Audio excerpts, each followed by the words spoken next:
반갑습니다. 11월 13일 수요일 큐티 스케치 시간입니다. 오늘 본문은 시편 70편 1절부터 5절까지의 말씀입니다. 오늘 본문은 이렇게 시작합니다. 하나님이여 나를 건지소서, 여호와여 속히 나를 도우소서. 나의 영혼을 찾는 자들이 수치와 무한을 당하게 하시며 나의 상함을 기뻐하는 자들이 뒤로 물러가 수모를 당하게 하소서.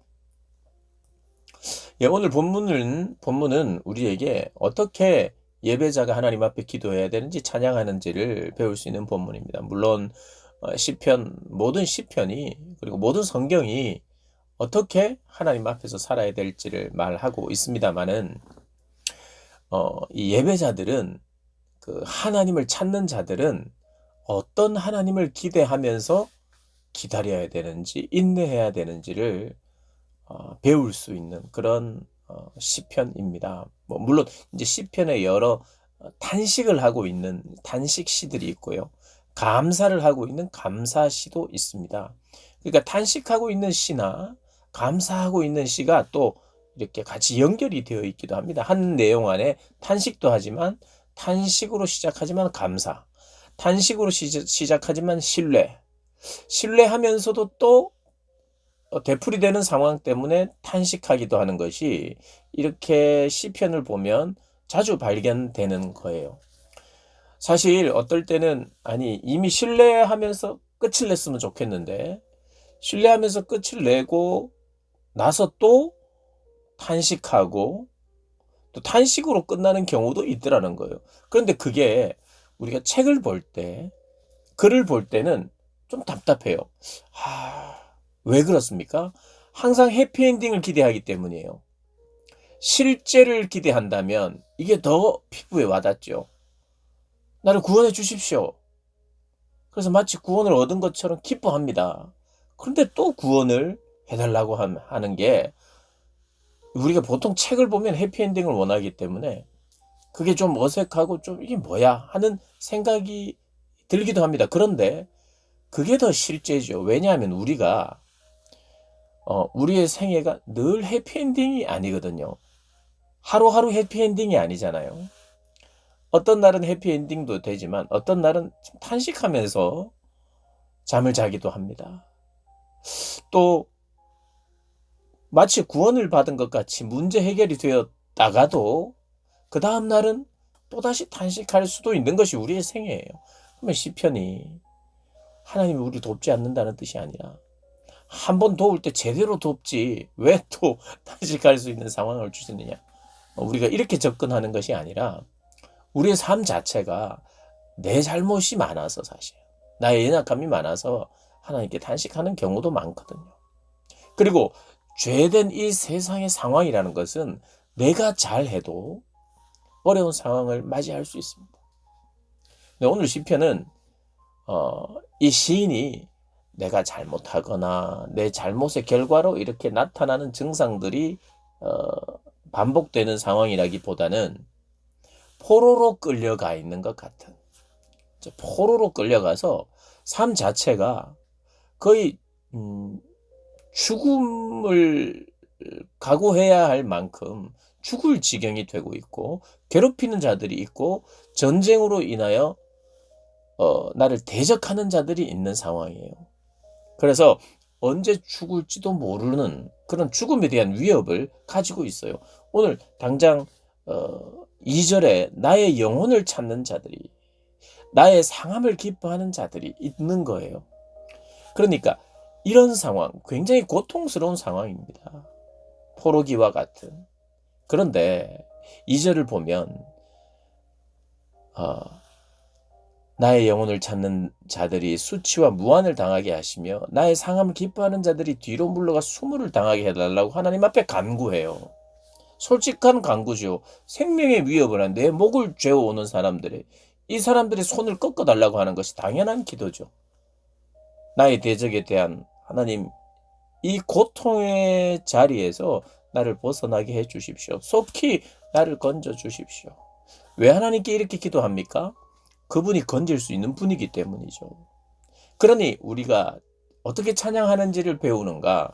여기 보니까 나를 건지실 수 있는 분이 하나님이란 것을 알기에 내가 건져달라고, 나를 도와달라고, 그런데 좀 속히 해달라고 기도를 할 수 있는 것입니다. 그러면서 3절에는 나를 비웃는 자들, 그들이 물러가 수치를 당하게 해달라고 또 기도합니다. 그러면서 이제 4절에서 우리가 배워야 하는 것, 또 배울 수 있는 것이 무엇이냐 하면, 주를 찾는 모든 자들이 주로 말미암아 기뻐하고 즐거워하게 하시며, 주님을 찾는 자는 어떻게 돼야 되느냐 하면 주님 때문에 기뻐해야 된다는 거예요. 주님 때문에 즐거워할 수 있는 자들이 예배자라는 겁니다. 그 예배자들의 결국은, 그리고 예배자들의 삶은, 예배자들의 하나님을 찾는 자들의 결국은 반드시 이렇게 즐거워하고 기뻐하게 될 것입니다. 그걸 아는 거예요. 그러면서 동시에 지금 현실이 암울해도 내가 믿음으로 기뻐하고 즐거워할 수 있는 자가 될 수도 있는 거예요. 사실은 많은 신앙인들이 그렇게 살았어요. 내가 지금 기쁘고 즐겁기 때문이라기보다 주님이 즐겁게 하시고 기쁘게 하시는 분이시니까 내가 지금 먼저 믿음으로 그렇게 하실 주님을 바라볼 때 그 기쁨을 지금도 누릴 수 있다는 거예요. 그래서 실제로 저희들은 신앙생활 하면서 실제로 믿음으로 기뻐한 적이 있죠. 눈물을 흘리면서 기뻐한 적이 있죠. 그게 가능한 거죠. 변하지 않는 현실이 있지만. 그래서 그것이 눈물이 나지만 눈물 나오는 가운데서도 기쁜 거죠. 그런 것이 시인에게도 경험이 되고 오늘을 살아가는 저희들에게도 경험이 됩니다. 그리고 이렇게 이야기합니다. 주의 구원을 사랑하는 자들이 항상 말하기를 하나님이 위대하시다. 하나님이 정말 위대하시고 크시다. 이것을 하나님을 찾는 자들이 다 말하게 해달라고 기도해요. 이건 역시도 우리의 예배자들이 그런 믿음으로 고백하는 자들이라는 거예요. 하나님은 결국 내 주변에 있는 사람들로 하여금 당신이 믿는 하나님은 위대하고 크시군요 라는 이야기를 듣게 하시는 분이 하나님이신 거예요.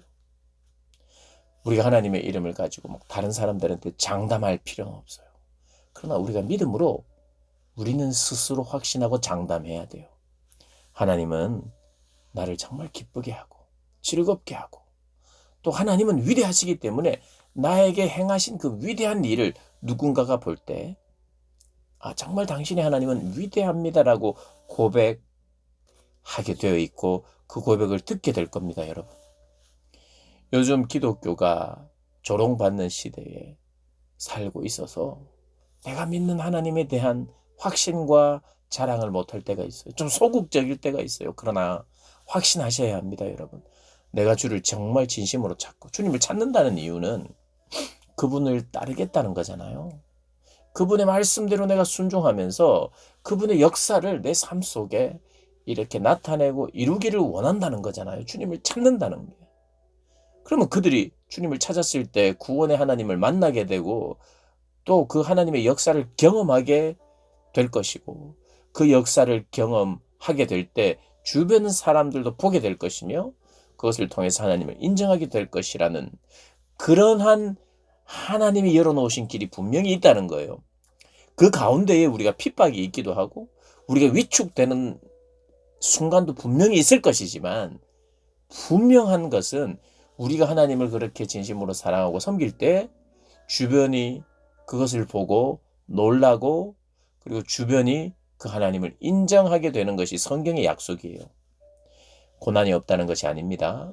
조롱이 없다는 것이 아니에요. 그러나 우리의 삶의 한 자리에서 반드시 하나님이 높여주시는 일과 당신의 하나님은 위대하십니다라는 그런 이야기들을 반드시 듣게 되어 있고 들어야 합니다. 하나님이 그걸 듣게 하실 거예요. 그래서 정말 우리가 믿음으로, 그래서 변하지 않는 포로기 같은 그런 상황임에도 불구하고, 적에게 생명의 위협을 느끼고 있는 상황임에도 불구하고 이렇게 고백할 수 있는 거예요. 주님, 내가 주님으로 말미암아 기쁩니다. 그리고 나는 주님으로 말미암아 즐겁고 나는 그 주님이 위대하시다고 고백합니다. 난 가난하고 궁핍합니다. 돈이 없다는 뜻이 아니에요. 경제적인 빈곤을 말하는 것이 아니라 나는 가난하고 궁핍합니다. 이게 뭐냐면 하나님의 하나님의 정의가 이 사회에 나타나고 드러나야 하는데, 그래서 그로 말미암아 내가 예수님 잘 믿고 하나님 잘 믿는다는 건 도덕적으로도 흠이 적다는 거예요. 그러면 선하게 살아가는 그 삶이, 그 삶과 그 사람이 살아내는 삶의 정의가 편만해져야 되는데, 정의가 짓밟히고 공의가 짓밟히는 이런 빈곤함 가운데 있다는 거예요. 그래서 하나님 속히 도와달라는 거예요. 주님이 나의 도움이시고. 그러니까 내가 엉망으로 살고 있는데 주님은 나의 힘이십니다 하고 도와달라고 하면 이것은 문제가 돼요. 내가 하나님의 말씀대로 살고 있고 그리고 기다리고 있고 인내하고 있는 자들은 하나님 속히 구원해 주십시오. 주님은 그렇게 하실 분이시기 때문입니다. 그래서 나는 지금 그것 때문에 가난합니다. 이런 거예요. 예수님 때문에, 주님 때문에, 신앙 때문에 공고해졌는, 주변으로 인하여 공고해져 있는 그런 상황이니 하나님이여 속히 내게 임하소서. 주는 나의 도움이시니까 지체하지 마소서. 이렇게 고백하는 거예요. 그러니까 고통 가운데, 슬픔 가운데 있는 사람들이 사실은 탄식하면서 하나님 앞에 기도하는 내용이죠. 근데 이제 이 시편을 토대로 찬양들이 많이 만들어졌어요. 최근에 나온 찬양 중에 아주 밝고 기쁨으로 가득 찬 이런 멜로디로 찬양을 하는데, 물론 우리는 굉장히 슬픈 내용으로도 굉장히 빨리 찬양을 해도 괜찮습니다. 그리고 정말 기뻐하면 믿음으로 이런 상황 속에서 응답되었을 때 그렇게 우리가 찬양할 수 있어요. 뭐 고난에 대한 찬양이라고 해서 우리가 늘 늦게 천천히 해야 되고 막 우울하게 해야 될 필요는 없어요. 그런데 가사를 모르고 기쁘게 찬양하면 안 돼요. 가사를 알고 묵상하고 알아서, 그럼에도 불구하고 기쁘게 찬양할 수 있고, 그것 때문에 내가 때로는 느리게 찬양할 수도 있는 것이죠. 근데 중요한 것은 내용을 알고 뭐 하고 뭐 기뻐하고 이래야지. 그냥 멜로디가 기쁘고 그냥 구원의 단란이 기쁘고 이렇게 우리가 찬양을 해석하고 말씀을 해석하고 찬양해서는 안 됩니다. 내용을 깊이 묵상하고 그 내용을 알아서 슬프지만 눈물이 나지만 기뻐하며 찬양해야 될 그런 시편입니다. 그렇게 하나님을 찬양하는 저와 여러분 되시기를 주님의 이름으로 축복합니다.